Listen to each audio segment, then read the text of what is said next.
हाँ। अस्सलाम वालेकुम। मेरा नाम गुफरान अहमद है। मैं गिलगित बल्तिस्तान से ताल्लुक़ रखता हूँ। आज मैं इंटरव्यू ले रहा हूँ अंकल से कि उसकी ज़िंदगी कैसे गुजरी। आप अंकल पहला अपना तारुफ कराएंगे, अपनी फैमिली के बारे में बताएंगे, फिर अपनी ज़िंदगी किस तरह गुजरी उसके बारे में हमें बताएंगे। अस्सलाम वालेकुम। मेरा नाम तारिक महमूद है। मैं सियालकोट का रहायशी हूँ। बचपन मेरा जो है वो 5 साल का था मैं, तो मेरी एक मशीरा जो छोटी थी मेरे से 2 साल, तो इस मेरे वालदैन में अलहदगी हो गई और मैं अपने वालदा के साथ चला गया, अपने जिसको ननाहाई में कहते हैं, वहाँ पर जब पहुँच गया तो वहाँ पर मेरे मामू ने मुझे पाला और मैंने मैट्रिक किया। वहाँ से मैं चला गया कराची। वहाँ पर मैं मुख्तलिफ नौकरियाँ करता रहा, मजदूरी करता रहा। एक शख्स जो अच्छे शख्स भी है इंसान इस दुनिया के अंदर, उसने मेरा हाथ थामा, मुझे पाकिस्तान टबैको कंपनी में सर्विस दिला दी। फिर मैंने अपनी जाके ज़िंदगी का आगाज़ किया तो और मैंने सोचा कि इस दुनिया की जद्दोजहद एक बहुत बड़ा जड़ा कारनामा है और मैंने शुरू कर दी और मैंने अपनी ज़िंदगी बनाना शुरू कर दी। यहाँ तक कि फिर 1988 में मैं वहाँ से लाहौर शिफ्ट हुआ। लाहौर शिफ्ट होने के बाद और मैंने शादी की तो मेरे आज 5 बच्चे हैं। सबसे बड़ा बच्चा जो है वो मुलाजमत करता है। सबको मैंने आला तालीम दी है। 2 बेटियां, तीनों की शादी कर दी है। सब ने यूनिवर्सिटियाँ की हैं और सबसे छोटा बेटा भी यूनिवर्सिटी कर रहा है। मैं तो मैट्रिक किया हुआ था। मैंने यही सोचा कि मैं इनको ज़्यादा से ज़्यादा अच्छी तालीम दे सकूं और वो मैंने दे दी इनको। और उसके अलावा मेरी जाती ज़िंदगी जो ऐसी गुजरी है कि बचपन में जद्दोजहद में लगा रहा, बहुत सारा मैंने रुपया भी कमाया। फिर मेरे साथ एक हादसा भी पेश आ गया, मगर अल्लाह का शुक्र है कि मैं किसी के सामने हाथ नहीं फैलाया। मैंने हमेशा, मुझे अल्लाह ताला ने मदद दरकार रही है और मुझे मिलती रही है और मैं इस पर बहुत यकीन भी रखता हूँ कि अल्लाह ने मेरे से बहुत मोहब्बत की है। उसके अलावा आज मैं एक छोटा सा जनरल स्टोर में दुकान कर रहा हूँ। मेरी वाइफ मेरा साथ दे रही है। हम दोनों, छोटा जो बेटा है उसको यूनिवर्सिटी करा रहे हैं, उसकी फीस वगैरह के लिए हम उसका बंदोबस्त करते हैं। और वो और मेरा अपना ज़ातिया मकान नहीं है, क्योंकि जब मेरे साथ हादसा या डकैती हुई थी तो वो उसके लिए मुझे जो है अपना मकान या दूसरा सरमाया ख़त्म करना पड़ा था। आज मैं जो छोटे लेवल पे आज रुक गया हूँ, मगर मेरा अल्लाह का शुक्र है इसमें भी कि मैं अपने आप में मुतमईन हूँ और मैं अपनी ज़िंदगी से मुतमईन हूँ। दूसरी बात, जो सबसे बड़ी बात है कि मैंने पूरी ज़िंदगी के अंदर अपने अखलाक को नहीं छोड़ा, अपनी मोहब्बत को नहीं छोड़ा, दूसरों से प्यार किया है और मैं परेशान नहीं हुआ। और मुझे मोहब्बत मिलती भी है, मैं मोहब्बत करता हूँ। मेरा घर पूरा मोहब्बत भरा है, मेरे बच्चे ठीक हैं। परेशानी सिर्फ माहौल के मुताबिक ये है कि पहले माहौल के अंदर हम बड़ों की इज्जत करते थे, आज इस माहौल के अंदर हम अपने बड़ों की इज्जत बहुत कम करते हैं। पहले माहौल के अंदर जो मेरी अपनी लाइफ थी, जब मैं गाँव में देहात में रहता था तो कोई बुजुर्ग आ जाता था तो हम उससे उठकर उसका काम कर देते थे, इज्जत से उसके साथ खड़े होते थे। आज के माहौल के अंदर हमने ये देखा कि लड़का से हुआ करता है, हमारी अपनी औलाद ही ऐसा करती है कि उसको ये जो नई टेक्नोलॉजी आ रही है इसको बहुत ख़राब कर रखा है। वो बहुत कम बात सुनते हैं, वो अपनी मर्जी करते हैं, अपने सिस्टम को संभालते हैं। बहरहाल मैं अपने बेटों के साथ बहुत सारा शेयर भी करता हूँ, क्योंकि मैं उनको ज़्यादा ख्याल तरीके से समझाता हूँ कि ताकत दबाव में ना आए और किसी बात को गलत तरीके से ना ले लें। मगर ये है कि अल्लाह का शुक्र है वो सुनते भी हैं मेरी बातें, सारा कुछ करते हैं। मगर से जो नई टेक्नोलॉजी आ गई, जो हमारे मोबाइल वगैरह, वो पबजी लग गया, वो फलानी गेम लग गई, अब अच्छा 5 मिनट बाद काम कर लेता हूँ, ये कर लेता हूँ, इससे प्रॉब्लम इस माशरे में अब आ गई है। पहले माशरे में ऐसी बात नहीं थी। अब मेरी 60 साल उम्र हो चुकी है, मैंने पुरसकून ज़िंदगी गुजारी है, मोहब्बत भरी ज़िंदगी गुजारी है। आपकी औलाद को या आने वाले वक्त के साथ मैं तो यही कहूँगा कि नादा इनसे सारा मोहब्बत की जाए, बच्चों से प्यार किया जाए और इनसे आप डंडे के तौर पे बात ना बनवाई जाए, बल्कि इनसे प्यार से ही बात बनवाई जाए, तभी ये बात मानेंगे, तभी ये सिलसिले को चलेंगे। अच्छा अंकल, आप तो पिछले ज़माने के लोग जो होते थे सिंपल सादा होते थे। अभी आपने पिछली ज़िंदगी गुजारी, लोगों के साथ किस तरह आपका ताल्लुक़ रहा, किस तरह आप दूसरों के साथ किस तरह पेश आते थे, और अभी जो ज़िंदगी है, मौजूदा ज़िंदगी में लोग आपके साथ किस तरह बर्ताव करते हैं, आप दूसरों के साथ किस तरह बर्ताव करते देख रहे हैं, अभी इसके बारे में हमें कुछ। जब मैं बच्चा था, यानी 12-14 साल का था, जब 14 एज थी मेरी, तो हम ऐसा करते थे, कोई बड़ा आ जाता था तो हम खड़े हो जाते थे उनके अदब के लिए। ये पहले हम उनकी इज्जत करते थे। रास्ते में कोई मिल जाता था, उसको कोई काम वाम होता है या उसने अपने चारा वगैरह उठाया होता, हम उसको उठाते और उसके घर तक उसको पहुँचाते। उसकी तकलीफ जो भी हम देखते उसकी तकलीफ को दूर करते। हम जब वो खेल रहे भी होते तो उनकी इज्जत के लिए हम खड़े हो जाते, उनको रास्ता देते, उनको बैठने का मौका देते और उनसे उनकी बात को तस्लीम करते कि जैसे हमारे ही वालिदैन ने कर दी है।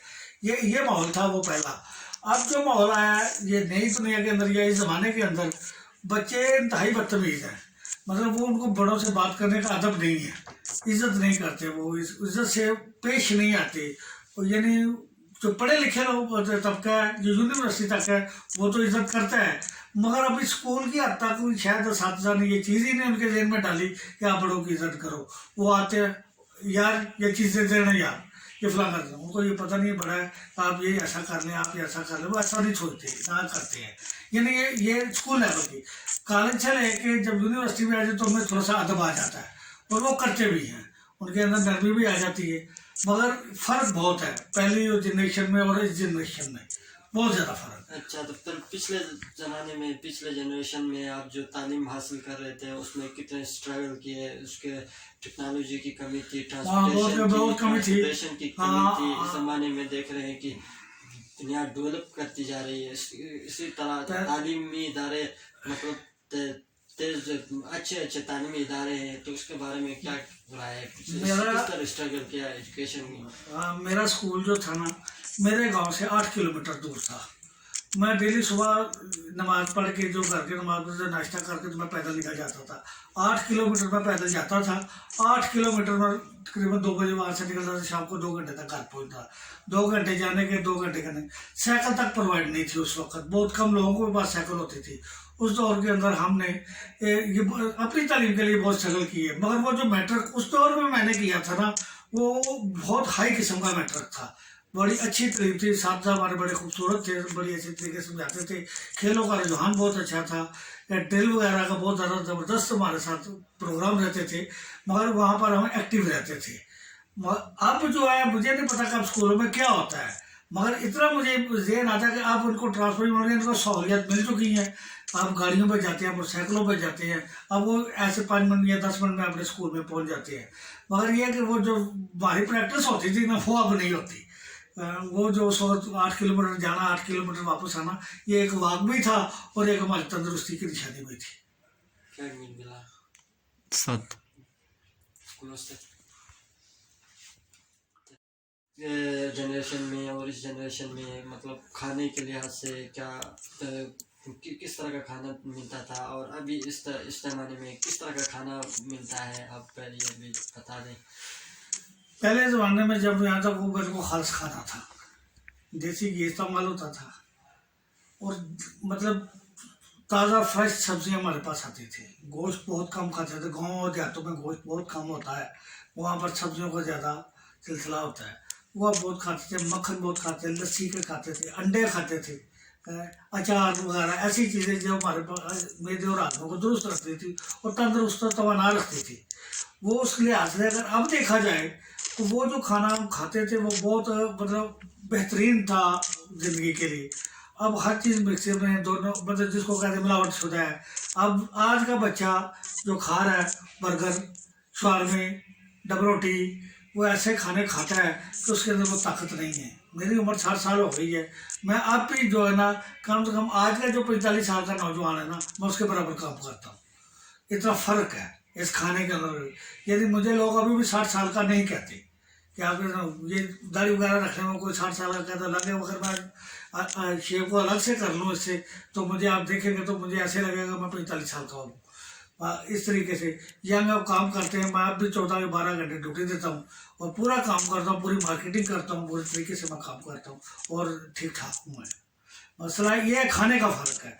अगर ये खाना मैंने हल्का खाए होते तो आज में से ये काम नहीं होता। आज का जो नौजवान जब बूढ़ा हमारी उम्र में आएगा तो वो यानी सोटी पकड़ लेगा, जिसको हम डबरी कहते हैं, वो पकड़ लेगा और उससे चलने की कोशिश करेगा कि वो उसके पास इतनी ताकत नहीं होगी, क्योंकि शवारमे में या उसमें ये सारा ही उसका जिसको कहते हैं सोडा मीठा सोडा कहते हैं जो, वो उसमें डाला होता है, उसको रोटी को मोटी करते हैं और पूरे का पूरा आटा तो खिलाते ही नहीं है, खिलाते ही हमें मैदा है, और जिससे हमारे पेटों को भी नुकसान पहुंचता है और हमारे जिस्म में ताकत भी नहीं जाती।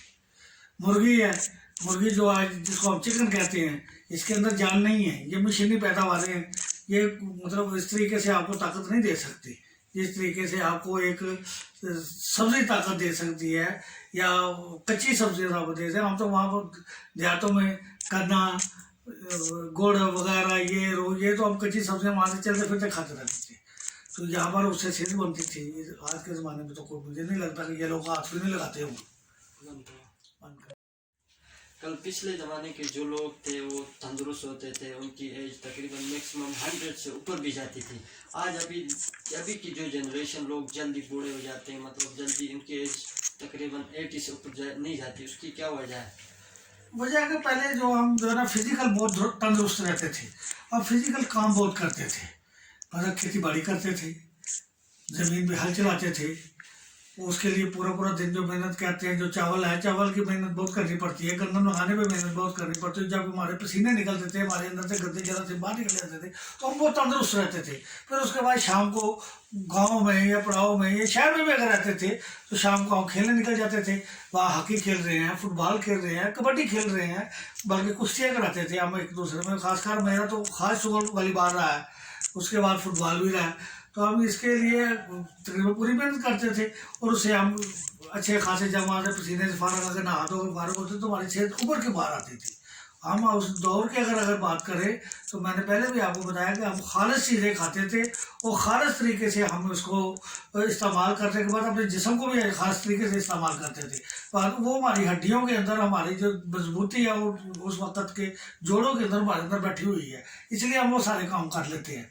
आज के नौजवान के अंदर अगर आप उसका मतबादला ले लें, आज का नौजवान बेड पे बैठा है, जिसको जिसको आप नया टेक्नोलॉजी कहते हैं, ये नई टेक्नोलॉजी है ना, ये वाली के आप घड़ी भी देखी या मोबाइल देखा तो टाइम बता दे ये कर दो। उस आज के नौजवान टेक्नोलॉजी ये है कि वो बेड पे लेटता है, सराहना नीचे रखता है, पात दूध भी पी रहा होता है, सारा कुछ खा पी रहा होता है, हजम कुछ नहीं करता, वो सिर्फ ये देख रहा होता है कि मैं यहाँ बैठ के खेलूँ। कोई कार खेल रहा है, कोई रेसिंग खेल रहा है, फलां कुछ खेल रहा है, ये कर रहा है, वो पबजी खेल रहा है, पुरानी चीज़ें खेल रहा है। तो ये जब वो यहाँ बैठा बैठेगा, वो वर्जिश नहीं करेगा तो वो फैलेगा, मोटा होगा, वो काम नहीं कर सकेगा, उसके जोड़े कमज़ोर हो जाएंगे, उसको बीमारी भी जल्दी टैप करेगी, कैच करेगी, क्योंकि उस पर रजिस्टेंस खत्म हो जाएगी, उसकी ताकत की रजिस्टेंस बहुत कमज़ोर रहेगी जब तक वो भागेगा नहीं या दौड़ेगा नहीं या फिजिकल काम नहीं करेगा। तो आज के नौजवान की सबसे बड़ी जो परेशानी है उसकी उम्र ना बढ़ने की, ना ज़्यादा होने की, वो यही है कि उसके बाद ताकत नहीं है जो उसकी हड्डियों में जानी चाहिए, उसके बाद फिजिकल तरीके से उसको अपने आप को फिट रहना चाहिए। देखो ना, आज भी जो फौज में हैं जो लोग हैं वो फिजिकल तौर तक अपनी ड्रिल करते रहते हैं तो मजबूत होते हैं, मगर जब आप इस नौजवान को ले जो फौज से बाहर है या दूसरे ऐसे अपनी ड्रिल से बाहर है, वो बूढ़ा जल्दी हो जाएगा और ख़त्म होगा।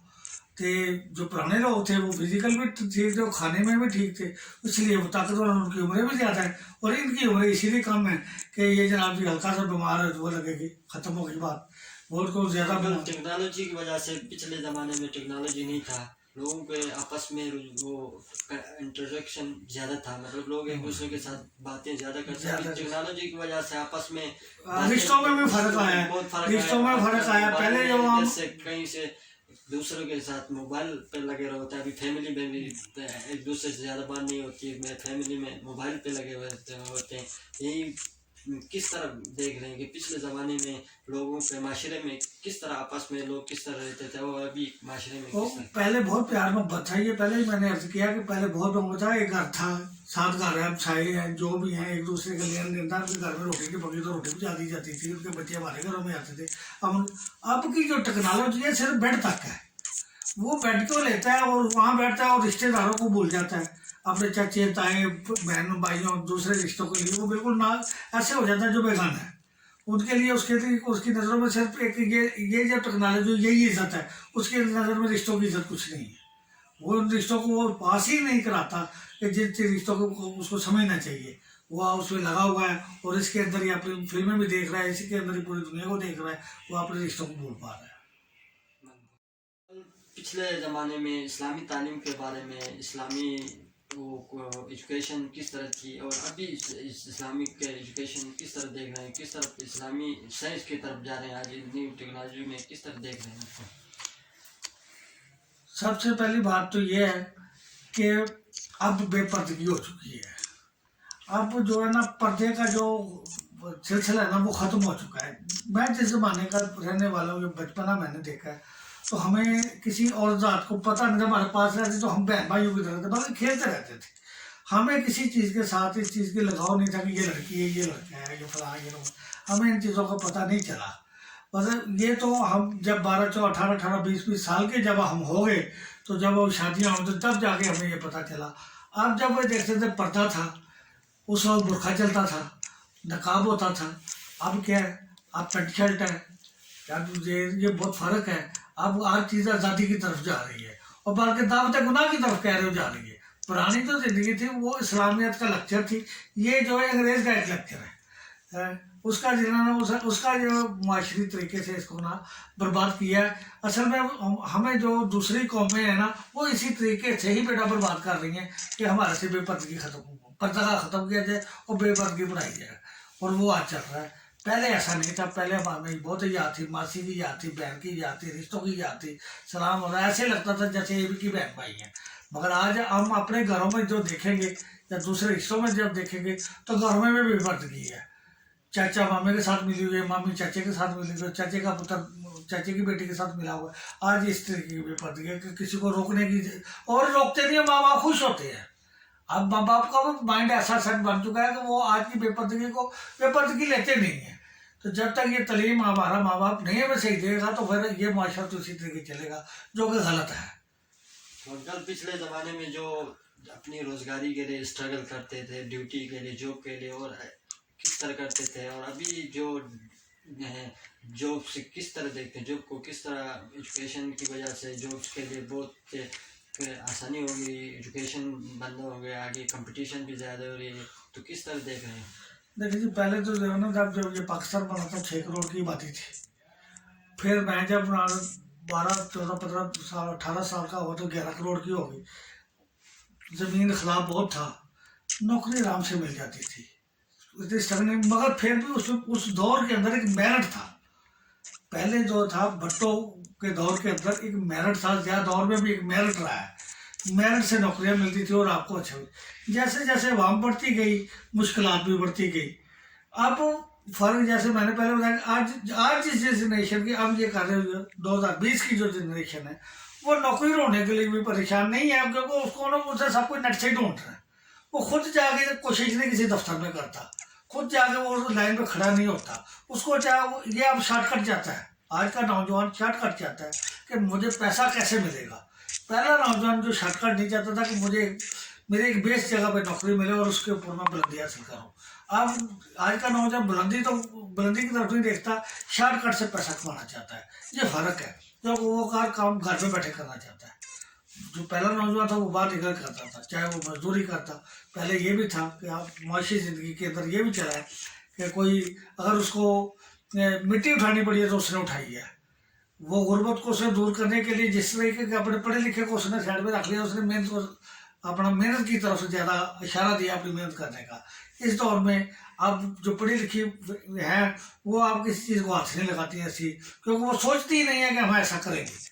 क्योंकि उन्होंने देखना है कि मैंने पढ़ा हुआ BA, और BA तो बहुत सारी दुनिया ने किया हुआ है। अब आप कहीं भी जाएंगे तो BA आप मिल जाएगा, मगर वहाँ पर आपके लिए कंपटीशन बहुत बढ़ चुका है, आपको नौकरी मिलनी बहुत ज़्यादा मुश्किल हो जाती है। इसलिए मेरी वैसे सलाह यही है कि नीचे से ऊपर आने की कोशिश करो, ऊपर से ऊपर जाने की कोशिश मत करो। अभी नौजवानों को कोई पैगाम देना चाहेंगे? मैं तो यही करूँगा, अखलाक बहुत बड़ी चीज़ है। नौजवानों के लिए मैं बात करना चाह रहा हूँ कि आज के नौजवान को मैं सिर्फ ये कहूँगा कि वो अपने अखलाक से, अगर ज़िंदगी को जीतना है, पूरी ज़िंदगी को, लाइफ को बनाना है, तो वो एक अखलाक है। अपने अखलाक की वजह से और मेहनत की वजह से वो बुलंद जा सकता है। अगर कहे कि मैं किसी की तालीम बराबर रख के चला जाऊँ, वो उसके लिए मुश्किल है। क्योंकि अब हर साल इतने लोग यूनिवर्सिटियों से फारिग होते हैं, तो पाकिस्तान में तो इतनी नौकरियाँ नहीं हैं। ये अब उसने जीतना है अपनी मेहनत और अखलाक से, और मैं चाहता हूँ कि वो अखलाक और मेहनत का दामन पकड़ ले तो अल्लाह ताला उनको जरूर कामयाब करेगा। ये मेरा नौजवानों को पैगाम है। शुक्रिया जनाब। शुक्रिया अंकल, बड़ी थैंक यू, मेहरबानी। बड़ी बात।